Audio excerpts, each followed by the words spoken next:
Bem-vindo ao Papo Espírita, a espiritualidade na sua vida. Você é perfeccionista? Quais são as características do perfeccionismo e em que grau ele nos afeta? Essa é a reflexão que o Espírito Hamed faz no capítulo 21 do livro Um Modo de Entender, Uma Nova Forma de Viver, que Miriam, Thelma e eu vamos conversar com vocês hoje nesse Papo Espírita. Tudo bem, Miriam, Thelma? Como é que vocês estão?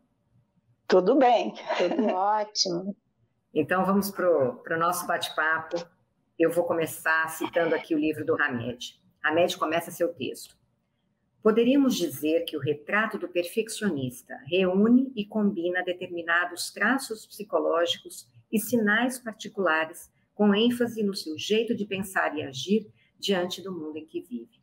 A moldura dessa tela mental junta elementos básicos da índole do indivíduo, que possui a tendência de obstinar-se em fazer as coisas com absoluta perfeição. Então, Miriam e Thelma, muitos de nós vamos nos enxergar obstinados com essa absoluta perfeição, né, que descreve Hamed. Mas outros, como eu mesma me coloco, um pouquinho mais bagunçados, talvez não. Mas o que a gente vai chegar aqui na conclusão desse nosso bate-papo é que todos nós temos um pouco desse perfeccionismo que parte da nossa necessidade de ainda não tomarmos contato com quem realmente somos. Então, queria começar perguntando, Miriam sempre gosta de iniciar, né, aqui a nossa conversa, o perfeccionista é alguém que ainda não aceita as próprias imperfeições? Fica até um chavão, né? Perfeccionista que não aceita imperfeição. Ficou bem claro. Eu penso, Ana e Thelma, que todos nós deveríamos, né, nos empenhar em tudo que fazemos, fazer o melhor que consigamos. Porque é um dever nosso fazer o melhor possível. O melhor. O problema do perfeccionista é que não é o melhor que ele pode fazer. Ele quer chegar à perfeição, ao serviço, a tudo que ele faz de forma impecável. Só que nós não somos perfeitos ainda, não estamos no mundo perfeito, né? Num mundo feliz, e, portanto, imperfeição faz parte da nossa natureza humana. Então, quando nós não enxergamos ou não compreendemos essa realidade, e mais do que isso, não aceitamos, que somos imperfeitos, que nós podemos fazer o nosso melhor, isso é um dever, que talvez o nosso melhor naquele serviço, naquele tratamento, naquele relacionamento, não seja o melhor dentro da expectativa do outro, mas é o nosso melhor.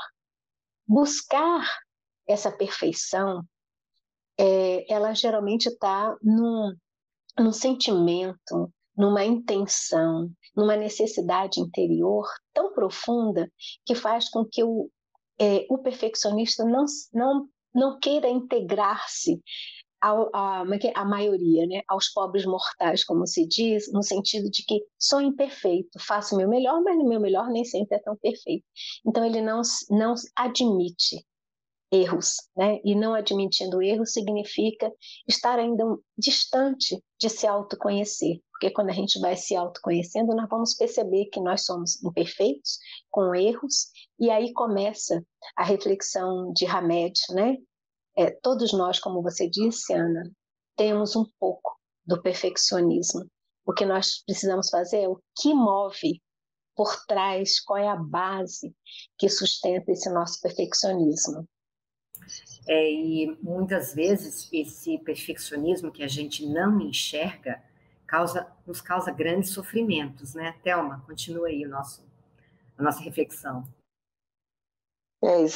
Pegando a linha, né, da Miriam, a pessoa que tem essa neurose, né, vamos colocar assim, né?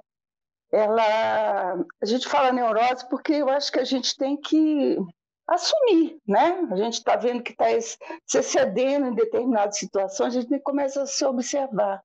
E, geralmente, essa questão do perfeccionista é questão de medo, né? É questão de querer estar bem na fita, estar bem em tudo, tá no, né, tá se sobressaindo e tudo. Então isso demais acaba nos fazendo mal, né?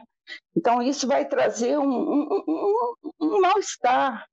Então, à medida que a gente está percebendo esse excesso em nós, a gente tem que estar se trabalhando né, o autoconhecimento. E nós temos que entender que nós somos seres humanos, estamos aqui encarnados. Porque se nós fôssemos perfeitos, nem aqui estávamos, já estávamos no outro nível, né? Porque temos que entender que perfeito é Deus. E nós aqui não, nós estamos aqui no mesmo barco, na mesma dinâmica, no mesmo ecossistema para nos melhorar. É isso que eu penso, eu acho que a gente vai destrinchando um pouquinho essa questão, essas questões do perfeccionista a partir do momento do texto, que eu acho que é bem interessante. É buscar a nossa humanidade. Falou tudo, Thelma. Agora, Hamed, como cirúrgico que é, ele cita 16 posturas, ideias e atitudes que constituem o que ele chama de a matéria-prima do perfeccionista. Então, a gente vai citá-las aqui para que cada um vá fazendo a sua reflexão, vá se enxergando ou não, né? Então, ele descreve a pessoa, o perfeccionista, ele estrutura e organiza o seu dia a dia como se fosse uma estante de livros. Trabalha sem interrupção. O trabalho é seu lazer preferido. Tem pavor de cometer erros. Vive em constante intimidação por recear não atingir o êxito em seu mais alto grau. Tem enorme necessidade de aplauso, elogio e estima. Então, Miriam, o que a gente pode falar dessas características aí do perfeccionista? A gente às vezes pensa que perfeccionista é aquele metódico, né? Aquele muito organizado, que gosta de fazer tudo direitinho. Mas a Hamed começa com algumas características interessantes, né? E nós vamos perceber que nessas primeiras características que você colocou, Ana, são todas características voltadas para fora. Eu aparentar ser. Então, ser organizado, para mim, reflete um pouquinho de uma pessoa bastante controladora, né? Então, eu organizo o meu dia direitinho. E pessoas controladoras, assim como né, sendo perfeccionista, sofrem, porque nem tudo está sob o nosso controle. E se tem esse hábito Gente, desorganização é péssimo. Isso é uma grande verdade.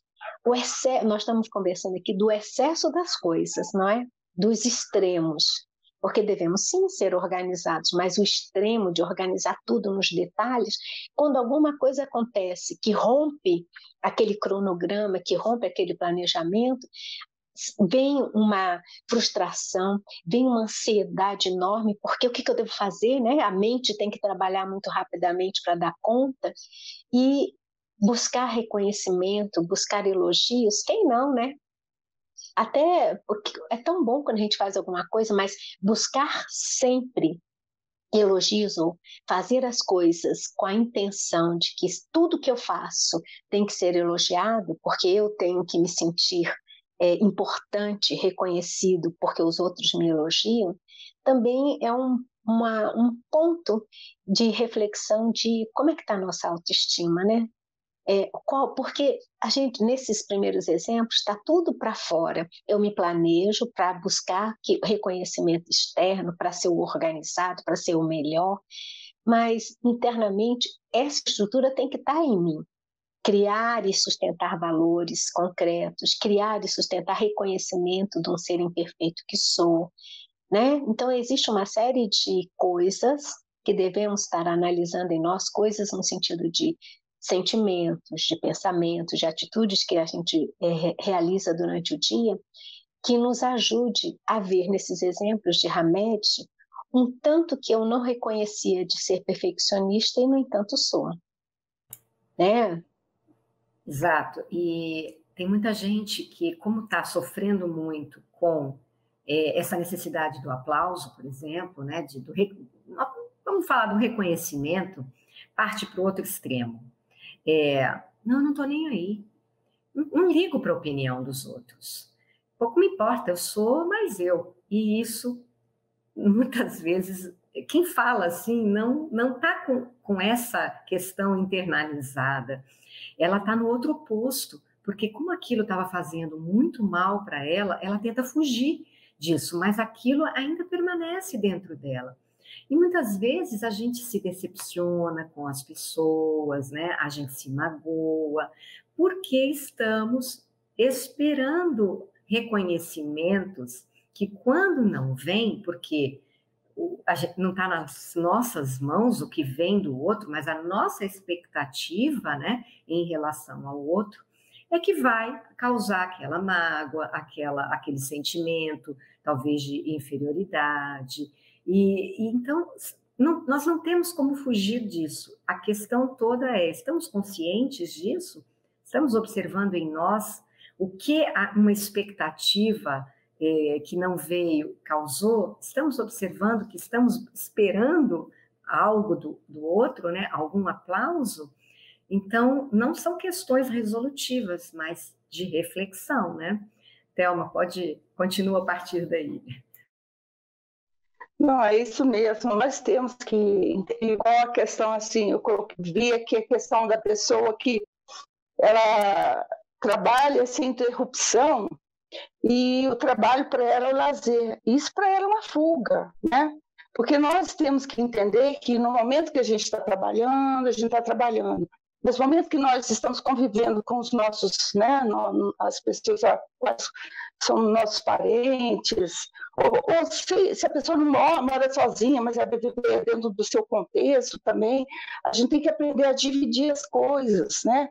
Estar presente em casa, ou estar presente no curso, ou estar presente no trabalho. Então, você começar a fazer essa divisão, que a gente não pode estar presente 24 horas no trabalho.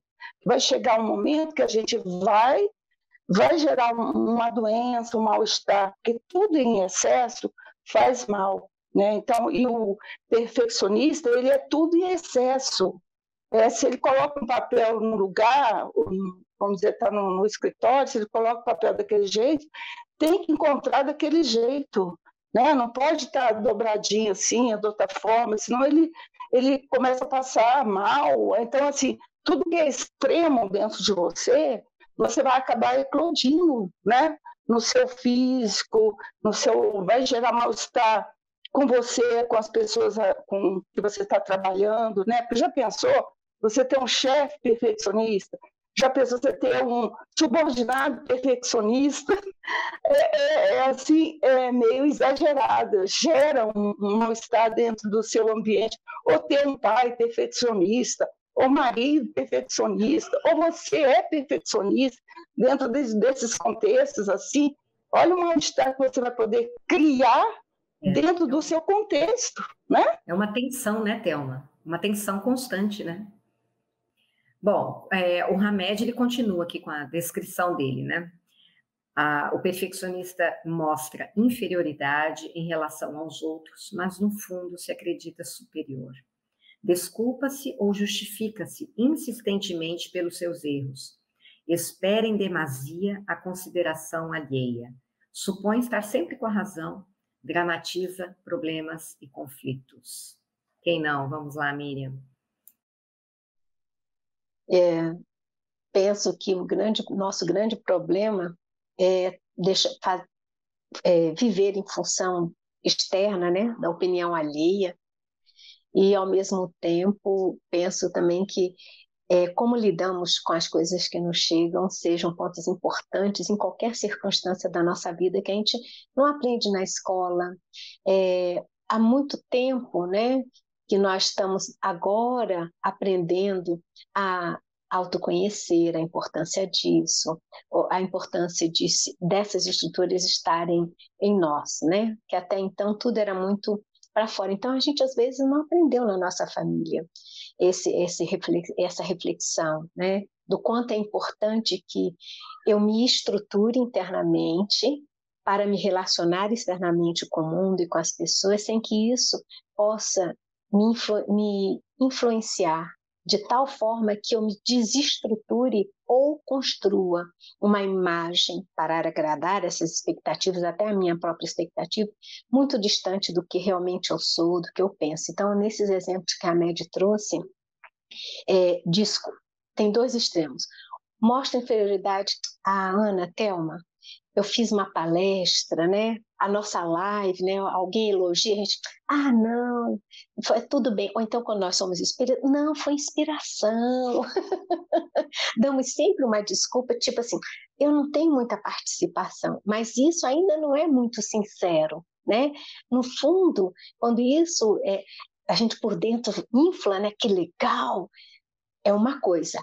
A outra é quando essa energia nos torna mais vaidosos, é o grande problema. Então, no receber o elogio, nós também temos que estar sabendo, né? Como é que nós estamos reagindo a esse elogio? É um elogio de, poxa, que legal, a pessoa entendeu, é um incentivo para que eu continue fazendo ainda melhor? Ou é para inflar minha vaidade? Viu? Eu sou mesmo o máximo, não é?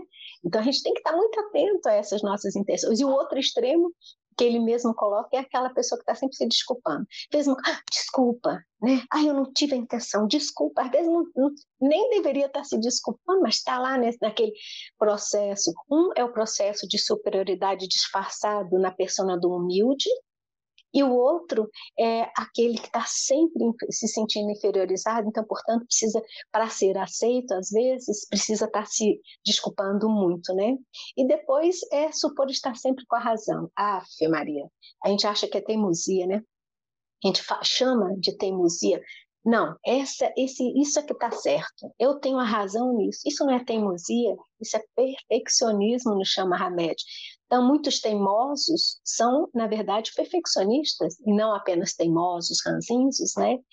E dramatizar problemas e conflitos. Nossa, isso reflete tanto a nossa imaturidade psíquica, a nossa maturidade emocional, porque sabemos que nesse mundo que nós estamos imperfeito, né? Muitas coisas vão nos chegar para nos frustrar, nossas expectativas, nossos sonhos, até realizar as coisas da melhor maneira que nós possamos fazer, né? Imaginando, almejando que dê certo, e aí vem uma chuva de água fria e nos tira o chão porque não aconteceu da forma que nós lidamos, e tudo isso que nos faz refletir quando encarnados é para que a gente perceba como lidamos com as nossas frustrações, porque a partir daí é que surgem muitas das nossas dificuldades, a depressão, não é? As tristezas e uma série de outras que vão se tornar depois doenças psicossomáticas, doenças físicas mesmo, porque não treinamos, né? A gente pode dizer que não conversamos, ninguém conversou isso conosco, mas hoje nós não temos mais, principalmente dentro da doutrina espírita, a desculpa de que nós não sabíamos, né? Então, cada vez mais, nos chega no entendimento espírita essa maneira de que nós precisamos olhar nossa maneira de pensar, de sentir, de agir, especialmente de estruturar virtudes para nos sustentar nos momentos de frustração. A gente não pode mais negar, dizer, eu não sabia agir assim, agir assado, né? E é uma responsabilidade muito grande quando a gente começa a ter essas informações. Nós vamos errar? Muito, né? A vaidade vai inflar daquele, poxa, eu sou o máximo? Vai, claro que vai. Buscar reconhecimento? Claro que vai. Mas cada vez mais eu devo estar atento, alerta, desperto para as minhas atitudes, né? Para os sentimentos que surgem dessas situações, para que a gente vá se autoconhecendo, que a gente tem falado tantas vezes aqui no nosso papo, né, meninas? A questão toda é isso que você fala, né? A gente está olhando muito para fora, né? E deixa de observar o que está passando dentro de nós. E as situações vão se desdobrando e a gente a gente vai levando a vida sem entender o que se passa comigo, né? A gente analisa todo mundo, mas não se analisa, né? Thelma, eu vou continuar aqui as características do Hamed e aí você continua o nosso bate-papo. O perfeccionista resiste às ideias e conceitos novos, Julga ser a única criatura apta para realizar as coisas corretamente. Tem dificuldade em relaxar. Está sempre preso a obrigações. Tem obstinação pela ordem. Rotula tudo o que existe em extremos opostos, certo e errado, moral e imoral, tudo ou nada. Tem compulsão por limpeza. Vivencia o mundo das culpas. Sua conduta é quase toda baseada em regra e normas sociais. E aí? Sobre a questão do perfeccionista, né, ele colocando aqui, resiste às ideias dos conceitos novos, né? Então, assim, a gente vai se colocando também, que é muito importante, que esses itens estão em nós, né? Então, tem muitas pessoas que, vamos dizer, são palestrantes, aí vai ser abordado com aquilo que falou, e fica chateado porque alguém abordou o assunto, falou, olha, você falou bem, mas deveria ter melhorado nesse ponto, aí não aceita. Então, isso são questões que a pessoa está resistindo às ideias, né? Não está tendo aquela humildade. Como a questão também do pai, que o filho chega para o pai e fala, olha, pai, eu estou sugerindo você agir dessa forma. Não, eu sou pai, é isso, vai ser do meu jeito. Ou costuma também ser, eu estou colocando aqui na questão de prática, né, de convivência, a mãe ou a mulher que sempre diz assim, eu tenho razão de tudo. Não adianta que eu tenha razão, não aceito essa ideia, esse contexto, não vale. Eu é que sei, eu que sou experiente. Então, tudo isso faz com que nós não nos aceitamos, nós não temos humildade de saber que nós também erramos, que nós somos seres humanos, que nós somos criaturas falhas. Então, assim, essa questão que é essa vivência que a gente está em todos os momentos, né? Esses itens, pode às vezes só um deles está nos afetando, nos trazendo aquela sombra que a gente não está conseguindo dominar ou trabalhar com ela. Então, esse trabalho é muito árduo mesmo, e nós precisamos nos conhecer para entendermos tudo isso, né? E eu até estou lembrando de um ponto que, às vezes, nós não precisamos nem de obsessor para né, nos trazer tanto mal. Basicamente, alguns desses itens, ou um único item, faz gerar a auto-obsessão em nós. Não é, meninas? Eu vou passar palavras para vocês também. Um ponto que me chama a atenção aqui nessas características que ele elencou, né? Tem dificuldade em relaxar, está sempre preso a obrigações. Gente, isso é tão presente dentro de nós, nos nossos diversos papéis, né? Eu lembro que quando tinha filhos, a minha filha pequena, eu me lembro de pensar, eu não tenho direito de errar com ela. Eu não tenho direito de errar como mãe. Então, eu vivia sob uma faca, né, assim, em cima de mim, porque imagina como que eu não erro. É óbvio que eu erro. E é óbvio que eu errei, e revi posturas, né, e fiz reflexões, e mudei um pouco minhas ideias ao longo do tempo, porque é assim que é assim que nós estamos ainda nesse momento, né, da nossa evolução. Mas o fato de eu pensar, eu como mãe não posso errar, porque a minha ação vai determinar o que será dela, né? Olha como eu me coloco no pedestal, né? De que orgulho é esse, de que aquilo que eu faça será aquilo que vai acontecer com ela. Não, ela é um ser, ela é um indivíduo, ela é um espírito que vai tomar suas próprias decisões, vai cometer seus erros, seus acertos, assim como qualquer um de nós, né? É claro que eu não posso me colocar de forma irresponsável na maternidade, óbvio, mas conhecer meus limites e entender que se eu errar, eu vou ter a chance de fazer diferente e de que isso tudo é um aprendizado, que estamos reunidos numa família para aprendermos uns com os outros, torna tudo mais leve e verdadeiro. Então, o que nós estamos falando aqui é que esse orgulho que leva ao nosso perfeccionismo causa prejuízos para todos nós, né? Então, estamos tentando mostrar aqui para quem nos assiste que ao observarmos essas questões em nós, em algum grau, né, vamos estar vivendo uma vida um pouco mais leve, né, no sentido de que vamos observar, vamos tomar consciência, vamos fazer modificações, né, e que isso é o que se espera de nós nesse momento, né? Miriam, quer completar? Eu quero só voltar, tem uns itens aqui também interessantes nessa última parte de Hamed, que ele fala da ordem, fala da limpeza e fala também da culpa, né? Vivência no mundo da culpa.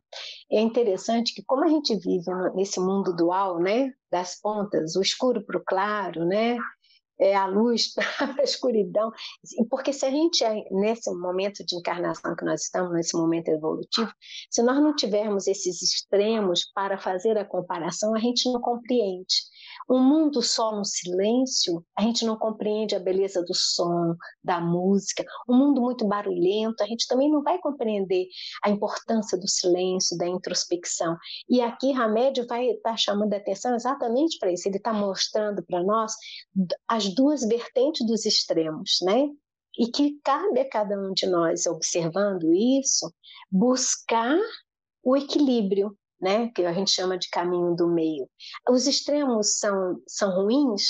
Não existe nada ruim no mundo. O que existe é a nossa relação com esses extremos. Se é uma relação obstinada para mais ou para menos, tem algum problema, precisamos reaver. Buscar o caminho do meio, muitas vezes, não necessariamente é meio, né? Porque às vezes a gente é muito mais obstinado por um lado, né? Então o meu meio é outro, tem uma distância diferenciada. E nisso, Ana e Thelma, quando falou de ordem, quando falou de limpeza, isso às vezes tem muito a ver com uma educação que possamos ter recebido no passado, no qual, por exemplo, o papel do cuidado doméstico cabendo à mulher, né? Inclusive a Ana trouxe a questão da educação dos filhos, o quanto isso era obstinado para que a gente pudesse manter tudo em ordem, tudo limpo, nada reprovável, né? Então era uma pressão extremamente para aquela época. Era um valor da época, e tem a ver aqui que ele diz também que o perfeccionista vive baseado em regras e normas sociais. Isso, naquela época, retratava o perfil de uma mãe, o perfil de uma esposa, que era capaz de manter a casa em ordem, a casa limpa, os filhos tudo educadinho, né? Hoje é importante a ordem e a limpeza? Sempre foi, sempre será, né? Mas hoje a gente já tem a flexibilidade, tem a divisão das responsabilidades com o parceiro, tem uma compaixão maior para com a gente em que eu posso relaxar um pouco na minha rigidez da cobrança da ordem, da cobrança da limpeza. E isso vem também com um aprendizado de que culpar-se tem um propósito, né? Viver na culpa é completamente diferente. Era isso que eu só queria chamar a atenção também, né, Ana? Porque são coisas que a gente tem que estar atento. Então, hoje, quando se vive o perfeccionismo baseado nas normas sociais e regras de hoje, valem para hoje, mas amanhã serão totalmente diferentes. A contraponto de que existem leis, como as leis divinas, as leis da natureza, que são atemporais. Existirão sempre e existiam no passado. É a essas condutas, né, éticas, né, atemporais, que nos fazem nos aproximar das leis divinas, é que vão nos permitir sermos seres mais perfeitos, menos rígidos conosco mesmo, interagindo, relacionando melhor, não só entre nós, socialmente, mas também com o mundo que nos cerca, inclusive com a própria natureza, né? E é importante, né, Miriam e Thelma, que essas questões venham à tona quando a gente ouve falar, né, dentro dos estudos que a gente faz, e que é importante que venha o conflito, que venha aqui essa nossa sombra, esse lado que ainda está obscuro para nós, né, que está inconsciente, que ele venha em forma de uma situação complicada, porque é a partir dali, né, dessa dor que a gente sente, desse atrito com as situações do mundo que nós vamos ter oportunidade de observar e fazer ajustes, que como você falou, né, Miriam, o caminho do meio, que tanto se fala, não é igual para todo mundo, não é o mesmo caminho, porque eu posso estar num polo, muito mais num polo, outro pode estar muito mais no outro, e um pouquinho menos rígido, para mim, é um pouquinho para cá, o outro é um pouquinho para lá. Então, nós não vamos trilhar todos o mesmo caminho, e está certo isso.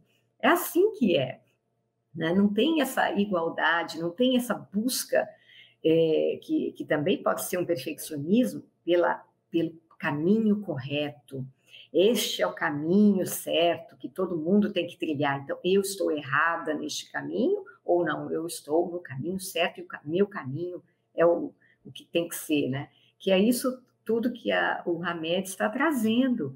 É uma questão interior. Busca aquilo que te deixa um pouquinho mais tranquilo, satisfeito, e a partir dos atritos, não é a partir de uma vida fácil, né, daquela ânsia pela felicidade, pelas facilidades, que isso virá.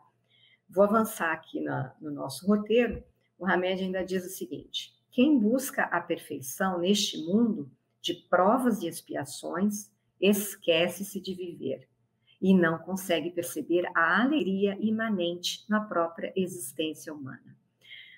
Ao final da mensagem, Hamed nos dá essa lição que mostra como nos distanciamos de nós mesmos ao colocarmos tanto esforço na perfeição externa. Como é que vocês acham que nós podemos nos colocar mais no presente e irmos aos poucos reduzindo esse perfeccionismo? Quer falar, Thelma? Nós temos que entender que o passado é o passado, como a Kate coloca aqui, e o futuro é o futuro. Então, assim, nós temos que viver o presente, o agora. A gente tem essa mania neurótica, inclusive. Eu estou falando que eu também sou, né? A gente costuma ser, a gente fala da gente também, né? A gente fica, ai, mas eu podia ter sido feito isso, agir daquela forma antes, e não sei o quê. E a gente começa a colocar caraminhocas na cabeça, né? Fica com a cabeça borbulhando. Ou então fica assim, não, daqui para frente eu vou fazer isso, vou fazer aquilo e não sei o quê. E aí fica com um monte de coisas assim na cabeça e acaba não fazendo absolutamente nada, nada mesmo, né? Então, como é que a gente tem que começar? Fazer o agora, você tem que viver o agora. Como é que eu estou? Como é que eu estou agindo? Como é que eu vou trabalhar daqui para frente, né? Então, assim, é vivendo esse momento, é trabalhando agora, é convivendo com os seus no que você está se sentindo agora. Então é isso, a Miriam estava colocando aqui os itens, né? Tem que ser, né? Por que eu tenho que ser? Por que eu não sou? Por que eu não vou buscar quem eu sou? Né? Dá uma parada, dá uma respirada e fala, por que eu estou exagerando no certo, no errado, no moral, no imoral? Por que eu estou fazendo tudo isso? Então, assim, mas quando a gente começa a refletir dessa forma, o que a gente faz? A gente dá uma parada, a gente dá uma respirada, a gente nem vai para trás, nem vai para frente. Então, assim, esses exercícios, essa dinâmica que a gente tem que viver. Mas com isso a gente tem que ver como? Através de pedir, meu Deus, como é que eu estou agindo? Como é que eu estou parando? Mestre Jesus, como é que eu posso agir, estar no lugar daquela pessoa assim? Então, assim, são esses processos de parada, de reflexão, que a gente vai aprendendo a se entender, para se autoconhecer. É isso, vou passar a palavra para vocês. A gente está caminhando aqui para um encerramento e eu queria trazer a frase com que Hamed finaliza esse capítulo. Deus ama a quem dá com alegria e não a quem dá com perfeição. Então, Vou deixar a palavra com a Miriam, porque a Miriam tem uma oração do perfeccionista, né? E ela vai trazer para a gente, e com isso a gente vai encerrar o nosso bate-papo, esperando que as pessoas que nos acompanharam tenham podido observar em si, buscar esse texto, né, do Hamed, está lá, está na internet, está no livro, né, quem quiser comprar esse livro, mas vamos deixar a Miriam falar aí como é que é essa oração da perfeição. Então, essa oração chama-se Prece do Perfeccionista, que está no livro de Hamed, né? É um modo de entender uma nova forma de viver que foi psicografado por Francisco do Espírito Santo Neto. E ele diz assim: Senhor Jesus, livrai-me da compulsão para fazer as coisas com perfeição. Ajuda-me a aceitar a normalidade das falhas humanas. Neste momento de minha caminhada evolutiva, compreendo que me criaste para viver humanamente e não perfeitamente. Hoje, ser humano é respeito ao limite daquilo que sou. Amigo Celso, que eu possa retirar de meu vocabulário diário as expressões ter que, deveria, precisaria agir ou atuar melhor. Certas frases que utilizo com frequência me induzem a fazer além do que eu sei ou posso fazer. Quase sempre, amável condutor de almas, noto que ninguém me repreende tão cruelmente quanto eu mesmo. Disseste certo dia, não se vendem 2 pardais por um asse, e, no entanto, nenhum deles cai em terra sem o consentimento do vosso Pai. Quanto a vós, até mesmo os vossos cabelos foram todos contados. Não tenhais medo, pois valeis mais do que muitos pardais. Todavia, Senhor, quase sempre me esqueço destas tuas palavras de confiança e destemor, e tento buscar no perfeccionismo uma forma de compensar meu medo de viver, de indenizar a insegurança que me domina, de conter minha inquietação diante da existência. Esclarece-me, mestre Galileu, para que eu perceba com clareza minhas fronteiras internas e externas e jamais deixes que eu me compare com os outros. Quando faço comparações, sempre me frustro, Senhor Jesus. Que eu perceba até onde devo ir, até onde minhas forças aguentam, até onde são úteis e verdadeiras as minhas buscas existenciais. Não permitas que eu me fantasie de herói ou de supercriatura, uma vez que pertenço à raça humana. Tenho dificuldades e pontos fracos. Estou aprendendo lições comuns e vivendo situações apropriadas às minhas forças. Rabi de Nazaré, não consintas que eu ignore os meus erros, pois dessa forma, tudo que eu teria que aprender com eles ficaria prejudicado. Luz do mundo, quando a síndrome de onipotência me envolver a casa mental, ajuda-me a desvencilhar dessa rapidamente, a admitir minha vulnerabilidade e a retomar o que me é devido, minhas possibilidades inatas, singelas e naturais. A minha mais pura intenção, Senhor, é transformar minha conduta perfeccionista, fonte oculta de ansiedade e amargura. Eu preciso mudar meu esquema mental e buscar formas alternativas de transformação para viver melhor comigo mesmo. Nesse final de rogativa, despeço-me de ti, preceptor amigo, solicitando-te mais uma vez que venhas em meu socorro, auxiliando-me em minhas lutas íntimas. Senhor, livrai-me da perfeição apressada que me martiriza a alma e faz com que eu possa aceitar a normalidade das falhas humanas. Esteja comigo, agora e sempre. Assim seja.